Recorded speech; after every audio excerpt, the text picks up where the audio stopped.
কুষ্টিয়া সরকারি কলেজ কর্তৃক আয়োজিত আজকের একাদশ শ্রেণীর অনলাইন ক্লাসে সবাইকে স্বাগত জানাচ্ছি। আমি ইন্দ্রজিৎ কুমার রায়, সহযোগী অধ্যাপক, গণিত বিভাগ, কুষ্টিয়া সরকারি কলেজ কুষ্টিয়া। আশা করি তোমরা সবাই ভালো আছো এবং সুস্থ আছো।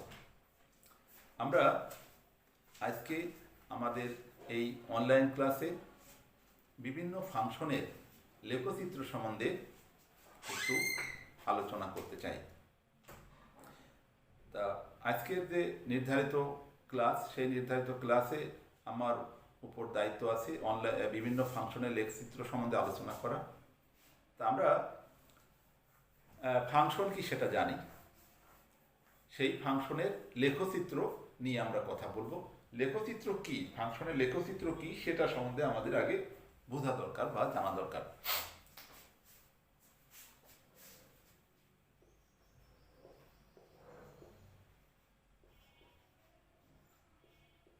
ফাংশনের লেখচিত্র।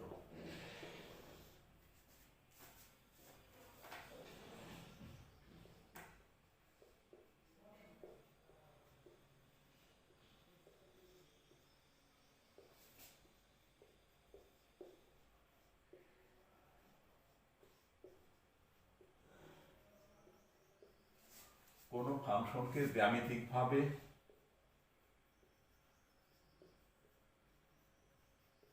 উপস্থাপন করাকে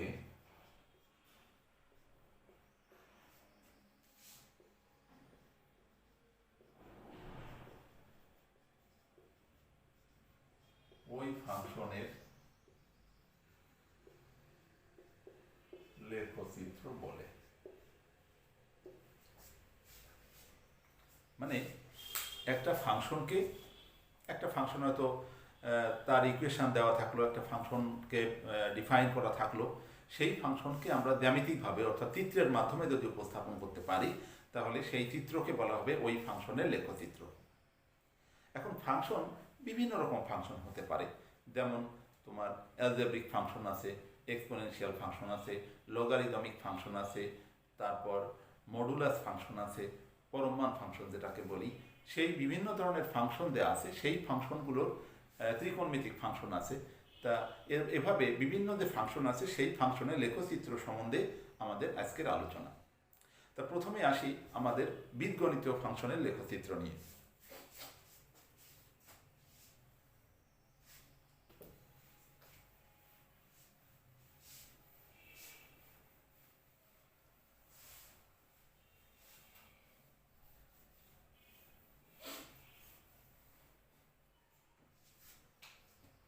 হয়তো একটা বীজগণিতীয় ফাংশন আমরা লিখছি যে suppose y equal to F of x equal to x square, একটা ফাংশন লিখলাম। এই ফাংশনের লেখচিত্র অঙ্কন করতে হবে। তো এখানে ফাংশনের লেখচিত্র আঁকতে গেলে দেখতে হবে যে সেই ফাংশনের স্বাধীন চলরাশি কে আছে, অধীন চলরাশি কে আছে। এখানে স্বাধীন চলরাশি এক্স এবং অধীন চলরাশি এফ অফ এক্স বা ওয়াই। এখন এই স্বাধীন চলরাশি তখন আমরা কিভাবে লিখি সেটা, এক্স এর ভিন্ন ভিন্ন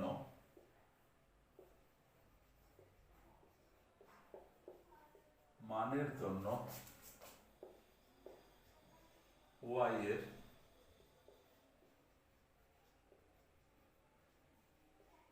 সংশ্লিষ্ট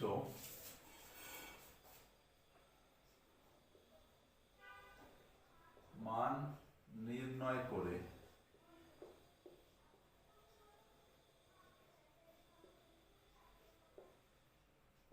নিম্নলিখিত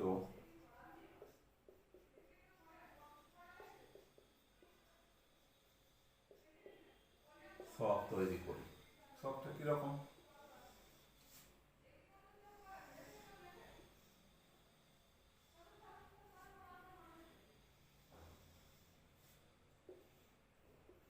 এখানে এক্স নিলাম, এখানে ওয়াই নিলাম।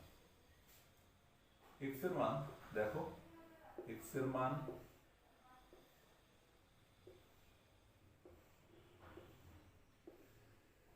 এক্স এর মান যদি 0 নিই, 0 নিলে ওয়াই এর মান হচ্ছে 0, এক্স এর মান 1 নিলে ওয়াই এর মান 1, এক্স এর মান 3 নিলে ওয়াই এর মান 9, এক্স এর মান 4 নিলে ওয়াই এর মান 16, এক্স এর মান 5 নিলে ওয়াই এর মান 25,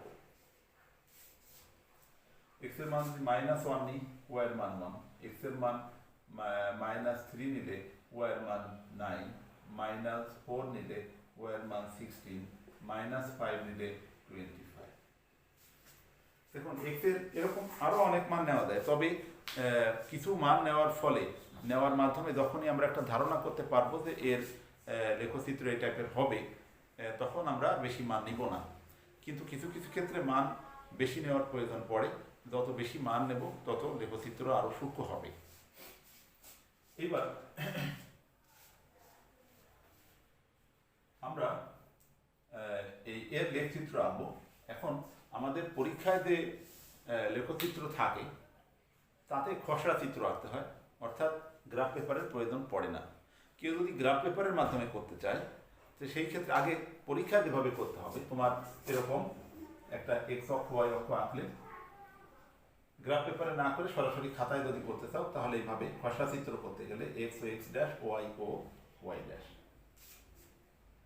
দেখো এক্স এর মান যখন 0 তখন ওয়াই এর মান 0, এক্স এর মান যখন 1 ওয়াই এর মান তখন 1, এক্স এর মান যখন 3 তখন ওয়াই এর মান 9, এক্স এর মান যখন 4 তখন 16, এক্স এর মান যখন এভাবে এক্স এর মান বাড়ার সাথে সাথে ওয়াই এর মানও বাড়ছে।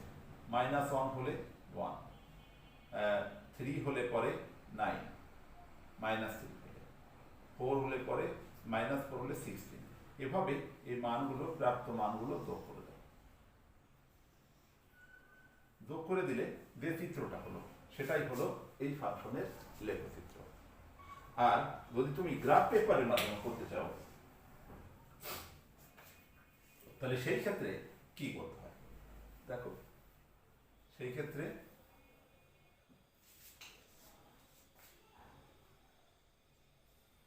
সব কাগজে এক্স ও ওয়াই অক্ষ চিহ্নিত করে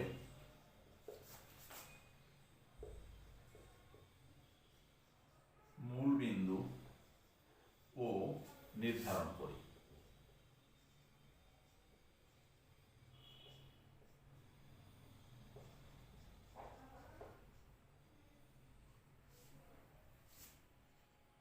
এক্স ও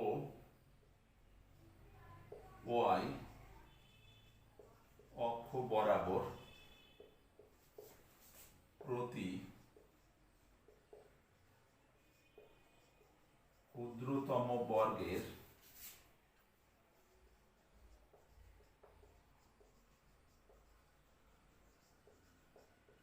এক বাহুর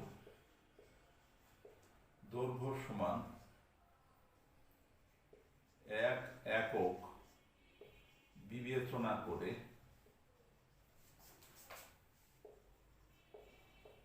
প্রাপ্ত বিন্দু কি কি আছে? 0 0, 1 1, 3 9, 4 16, এই যে বিন্দুগুলো বসিয়ে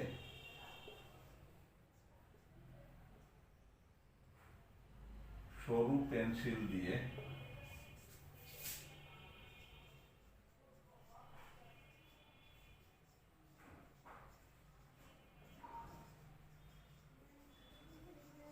যোগ করি।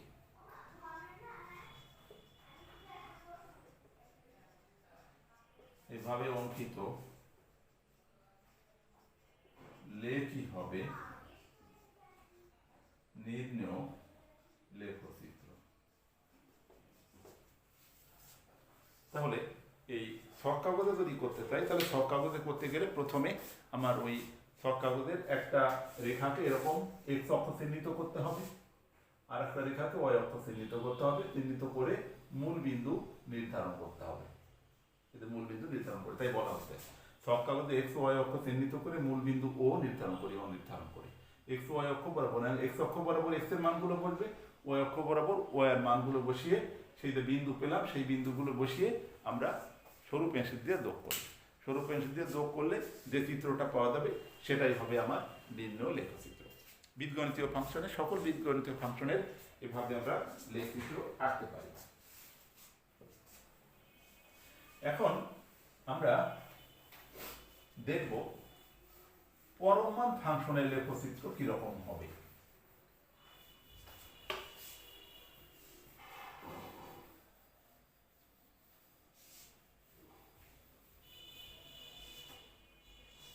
পরম মান ফাংশন বা মডুলাস ফাংশন।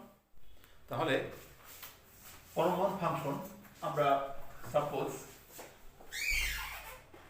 একটা পরম মান, এর পরম মান, এই পরম মান ফাংশন লেখচিত্র আঁকতে গেলে আমাদের পরম মান চিহ্ন কি করে তুলতে হবে সেটা ভালো করে জানতে হবে ফার্স্ট। তবে যে কোনো বাস্তব সংখ্যা আমরা সেটা একটু লিখি।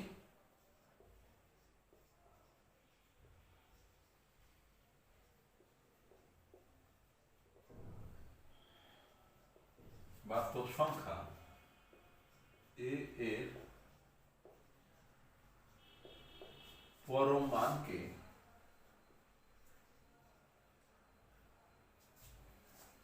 মডুলাস এ দ্বারা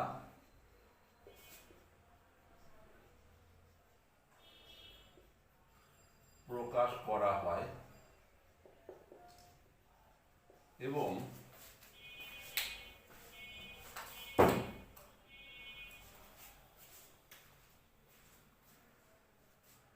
উহাকে নিম্নলিখিতভাবে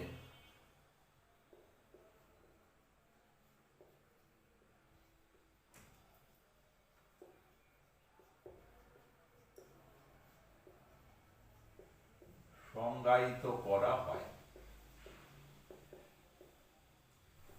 কিভাবে? মডুলাস এ ইকুয়াল টু এই হবে যখন এ গ্রেটার দ্যান 0, 0 হবে যখন এ ইকুয়াল টু 0, মাইনাস এ হবে যখন এ লেস দ্যান 0। তাহলে আমরা যদি যে কোনো একটা ফাংশন, সাপোজ এটা এখানে নিলাম y equal to x minus 2 এর পরম মান, অর্থাৎ একটা পরম মান ফাংশন নিচ্ছি y equal to x minus 2। তাহলে এর লেখচিত্র যদি আমরা করতে চাই তাহলে আমরা পরম মান চিহ্ন প্রথম তুলতে হবে। তা তুলতে গেলে এটাকে ওই ডেফিনেশন অনুযায়ী আমরা, এটা যদি ধনাত্মক হয় অর্থাৎ এক্স মাইনাস 2 এটা যদি গ্রেটার দ্যান 0 হয় তাহলে আমার এটা যা আছে তাই থাকবে। x minus 2 modulus x minus 2 equal to x minus 2 যখন এই x minus 2 greater than 0, that means x greater than 2। এটা 0 হবে যখন x equal to 0। এটা এর আগে একটা মাইনাস চিহ্ন হবে যখন x less than 2। তাহলে এই যে ফাংশনটা পরম মান ফাংশন, পরম মান ফাংশনের লেখচিত্র আঁকতে গেলে প্রথমে পরম মান চিহ্নটা তুলে নিয়ে আমাদের এই খণ্ডায়িত ফাংশন বলে এটাকে, এই খণ্ডায়িত ফাংশন সৃষ্টি করতে হবে। খণ্ডায়িত ফাংশন করে নিয়ে তারপরে অ্যাকচুয়ালি এই তিনটা খণ্ডে তিনটা অংশে বিভক্ত হয়ে গেল এই ফাংশনটা।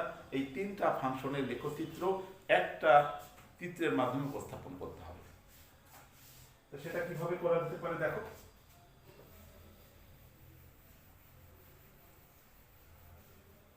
তাহলে ফাংশনটা হলো y equal to modulus x minus 2।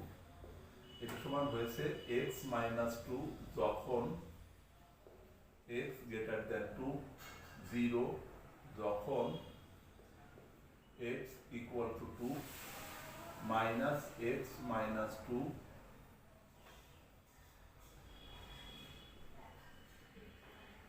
যখন x লেস দ্যান 2। এখন প্রথম ক্ষেত্র, এই যে প্রথম ক্ষেত্রে y equal to x minus 2 যখন x গ্রেটার দ্যান। তাহলে এই ক্ষেত্রে আমরা যদি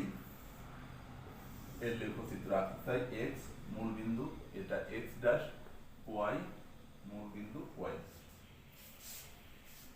এক্ষেত্রে ডোমেনটা কত?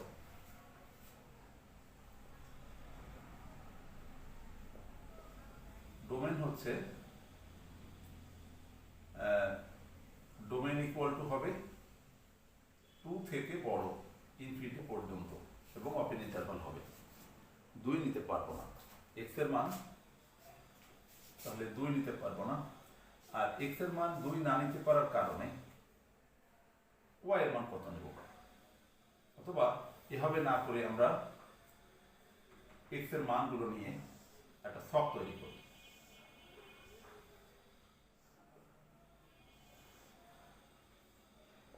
এক্স ওয়াই, এক্স এর মান 2 নিতে পারবো না, তাহলে 3 নেই, 3 নিলে হবে 1, 4 নিলে হবে 2, 6 নিলে হবে 4, 7 নিলে হবে 5, 8 নিলে হবে 6। এখানে 1 2 3 4 5 6 7 8 এভাবে চলছে।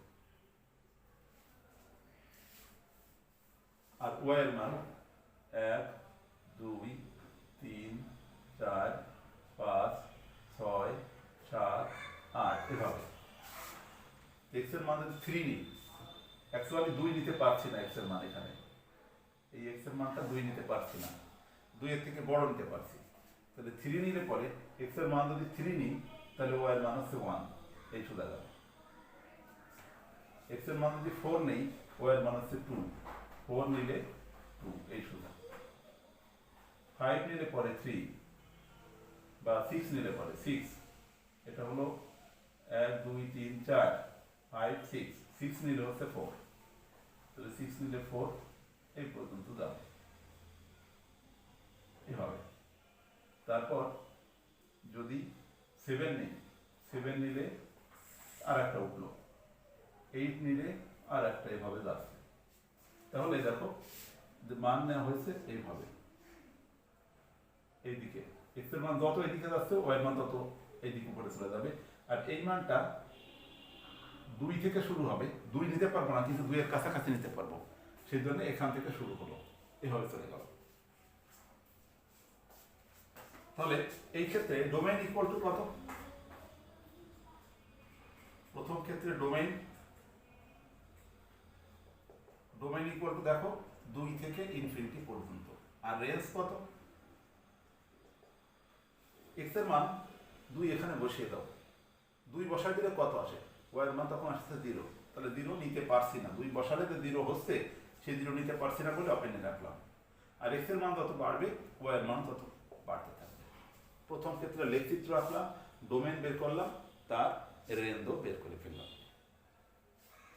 এবার দ্বিতীয় ক্ষেত্রে y ইকুয়াল টু আছে y ইকুয়াল টু 0 যখন x ইকুয়াল টু 2। তাহলে সেই ক্ষেত্রে ডোমেন কত? ডোমেন ইকুয়াল টু শুধু একটা নাম্বার। আর রেঞ্জ কত? রেঞ্জও একটা নাম্বার। তার মানে দ্বিতীয় ক্ষেত্রে একটা বিন্দু, লেখচিত্রটা হবে একটা বিন্দু, এই যে সেই বিন্দুটা। এইখানে ডোমেনের ভিতরে আবার 2 ঢুকলো। প্রথম ক্ষেত্রে ডোমেনে 2 নিয়ে নেয়নি, x নট ইকুয়াল টু 2 আছে, কিন্তু এখানে x 2 এর সমান হবে না, কিন্তু দ্বিতীয় ক্ষেত্রে x 2 নিবে। এবার তৃতীয় ক্ষেত্র,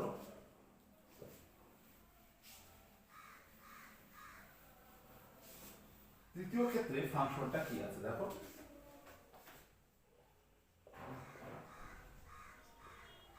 তৃতীয় ক্ষেত্রে y equal to x minus 2, তার আগে একটা মাইনাস আছে, যখন x লেস দ্যান 2। তাহলে এর যদি আমরা এরকম টেবিল তৈরি করি, x এর মান, y এর মান, x এর মান যদি এখানে -2 থেকে ছোট নিতে হবে, -1 নিই, 2 থেকে ছোট নিতে হবে।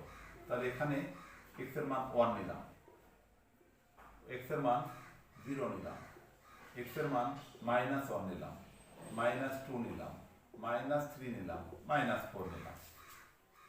x এর মান যদি 1 নিই, 1 নিলে কত হবে? 1 নিলে 1 - 2 -1 -1 +1। x এর মান যদি 0 নিই, 0 নিলে কত হবে? 2। x এর মান যদি -1 নিই, -1 আর -2 -3 -1 +3, -2 নিলে -4 -1 +4, -3 নিলে 5, -4 নিলে 6। এই মানগুলো এখন তাহলে অতএব ডোমেনটা কত হচ্ছে? ডোমেন ইকুয়াল টু আমার সর্বোচ্চ মান নিতে পারছি 2 পর্যন্ত, 2 পর্যন্ত সর্বোচ্চ নিতে পারবো, 2 সমান নিতে পারবো না, কিন্তু 2 কাছাকাছি নিতে পারবো। আর 2 মান যত নিতে পারছি, আর তাহলে বাম দিকে কত? বাম দিকে -∞ পর্যন্ত যেতে পারছি, -∞ থেকে 2 পর্যন্ত ডোমেনটা, এখান থেকে এদিকে সব নিতে পারছি, 2 থেকে শুরু করে এদিকে সব নিতে পারছি। রেঞ্জটা কত হচ্ছে এই খণ্ডায়িত ফাংশনের বেলায়? রেঞ্জটা দেখো যে x এর মান যদি 2 নিতাম, x এর মান যদি 2 নিতাম, নিলে পরে y এর মান 0 হয়ে যেত, 0 থেকে ইনফিনিটি পর্যন্ত চলে যাচ্ছে, আস্তে আস্তে বাড়ছে। তাহলে এইবার এর লেখচিত্র করতে গেলে আমার x এর মান যদি 2 নেই, 2 না নিই, অথবা 1 নেই, 1 নিলে কত হয়েছে? এটার মান 1 হয়েছে। x এর মান 0 নিলে, 0 নিলে 2 হয়েছে।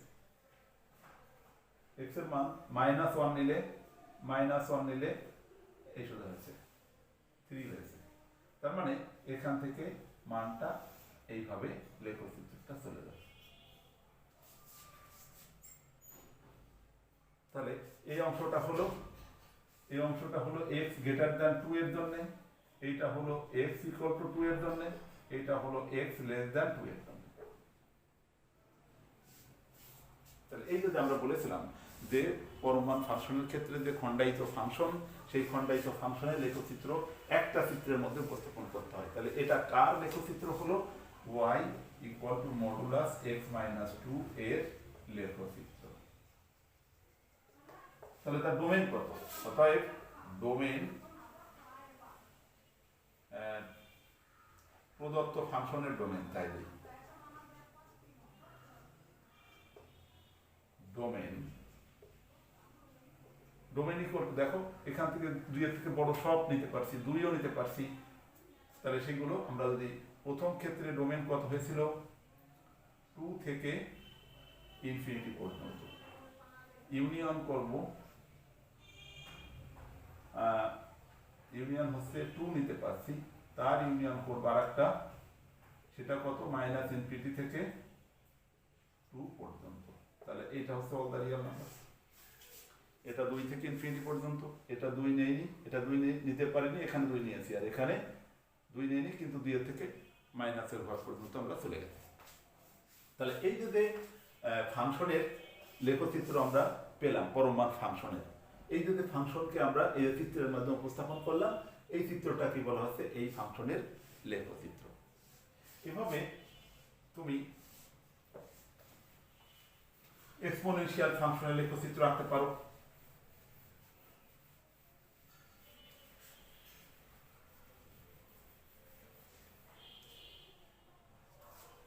এক্সপোনেনশিয়াল ফাংশন সাপোজ তোমার আছে f of x equal to e to the power x। e to the power লেখচিত্র যদি তুমি আঁকো, তাহলে ওই যেটা আমরা বললাম, এটা মূল বিন্দু, ওই যে x এর ভিন্ন ভিন্ন মানের জন্য এভাবে টেবিল করতে হবে। এখানে x নাও, এখানে f of x now, x এর মান যদি 0 নাও, তাহলে e এর মান 1, e to the power 0 সমান 1। x এর মান 1 নাও, x এর মান 1 নিলে পরে একটা সংখ্যা পাবা, x এর মান 2 নিলে আরেকটা পাবা, x এর মান 3 নিলে এটা বড় হয়ে যাবে অনেক। তাহলে x এর মান 1 নাও, 1.1, 1.2, 1.5, হ্যাঁ, এভাবে তুমি যদি এক্স এর মান এভাবে বাড়াতে থাকো তাহলে ও এফ অফ এক্স এর মানও পাবা। এই মানগুলো করে এইখানে বসায় চিত্র আঁকবা। চিত্র আঁকলে দেখা যাবে যে ই টু দি পাওয়ার এক্স এর লেখচিত্র পেয়ে যেতে পারো। ই টু দি পাওয়ার এক্স এর লেখচিত্র দেখো যে এটাই যদি আমি মাইনাসও বসালে সুবিধা হবে। বসাবো কত, হয়তো এক্স এর মান -0.5 বসালাম বা -1 বসালাম। সাপোজ এক্স এর মান -1 বসালাম। -1 বসালে কত হচ্ছে তোমার ই টু দি পাওয়ার 1 মানে ই টু দি পাওয়ার হয় 2.72। ঠিক একইভাবে ই টু দি পাওয়ার 1.1 যদি নিই তাহলে আমরা ক্যালকুলেটরের মাধ্যমে বের করে নিতে পারি। 1.1 নিলে হবে 3.00, তার মানে 3। তারপরে ই টু দি পাওয়ার 1.1 যদি নিই, ln 1.1 নিলে পরে হচ্ছে 3.004 আসছে এটা। 1.5 যদি নিই, ln 1.5 নিলে আসবে 4.48। আবার -1 যদি নিই তাহলে 1/e মানে এই যে এটা আসছে, তাহলে কত আসছে 1/2.72 করলে আসছে তোমার 0.36। তার মানে দেখা যাচ্ছে যে এই এক্স এর মানগুলো তুমি বসাও, তাহলে এক্স এর মান যখন 0 তখন এটা আসছে 1। এক্স এর মান 1 হলে 2.72 মানে এইভাবে যাচ্ছে, এইভাবে আস্তে আস্তে এইভাবে উঠে যাচ্ছে, আর এটা আস্তে আস্তে এইভাবে চলে আসছে। এইভাবে হবে লেখচিত্রটা। মানে যত এক্স এর মান কমতে থাকবে তত এক্স অক্ষের দিকে চলে আসবে, এক্স অক্ষে স্পর্শ করবে না কখনো। আর যত এক্স এর মান বাড়তে থাকবে তত আস্তে আস্তে ওয়াই এর মান বাড়তে থাকবে। তাহলে এটা হলো ই টু দি পাওয়ার এক্স এর লেখচিত্র। যদি তুমি ই টু দি পাওয়ার -x করতে তাহলে এই চিত্রটাই উল্টো চিত্র আসতো। তখন আসতো এইভাবে, এক্স এর মান যত বাড়তো ওয়াই এর মানটা তত কমতে থাকতো, আর এক্স এর মান যত কমতো ওয়াই এর মানটা তত বাড়তে থাকতো। এইভাবে আমরা এক্সপোনেনশিয়াল ফাংশনের লেখচিত্র আঁকতে পারি। এক্সপোনেনশিয়াল ফাংশনের লেখচিত্র তাহলে বুঝলাম। লগারিদমিক ফাংশনের লেখচিত্র আঁকা যায়। যে সমস্ত ফাংশনের লগ যুক্ত থাকবে সেটাকে লগারিদমিক ফাংশনের লেখচিত্র আঁকতে পারি। লগারিদমিক ফাংশনের লেখচিত্র আঁকতে গেলে আমাদের ওই লনের ক্ষেত্রে আমরা যখন নিব সেক্ষেত্রে সাপোজ এখানে এফ বা ওয়াই ইকুয়াল টু লন এক্স আছে। এই ফাংশনটা ডিফাইন্ড হতে গেলে কিন্তু এক্স এর মান 0 থেকে বড় হতে হবে। তাহলে সেখানে বোঝাই যায় যে আমার ডোমেনটা হবে এক্স এর মানটা হবে 0 থেকে বড়। তাহলে ডোমেনটা 0 থেকে বড় ইনফিনিটি পর্যন্ত। এই ব্যবধির মধ্যে বা এই ইসের মধ্যে আমার মানগুলো নিয়ে কয়েকটা মান নিয়ে সবকাগজে এক্স অক্ষ ওয়াই অক্ষ চিহ্নিত করে বিন্দুগুলো বসিয়ে আমরা লেখচিত্র আঁকতে পারি। এবং সেই ক্ষেত্রে তার লেখচিত্র হবে এই টাইপের, এরকম লগারিদমিক ফাংশন। তোমরা বাসায় প্র্যাকটিস করবে লগারিদমিক ফাংশনের লেখচিত্র আঁকার। আমরা ত্রিকোণমিতিক ফাংশনের লেখচিত্র এভাবে করতে পারি। ত্রিকোণমিতিক ফাংশন কাকে বলে? ত্রিকোণমিতিক রেশিও আমরা জানি 6টা আছে, sine cos tan cot sec cosec. এই যে সমস্ত ফাংশনে যে কোনো ত্রিকোণমিতিক রেশিও উপস্থিত থাকবে সেটাকে বলা হবে ত্রিকোণমিতিক ফাংশন।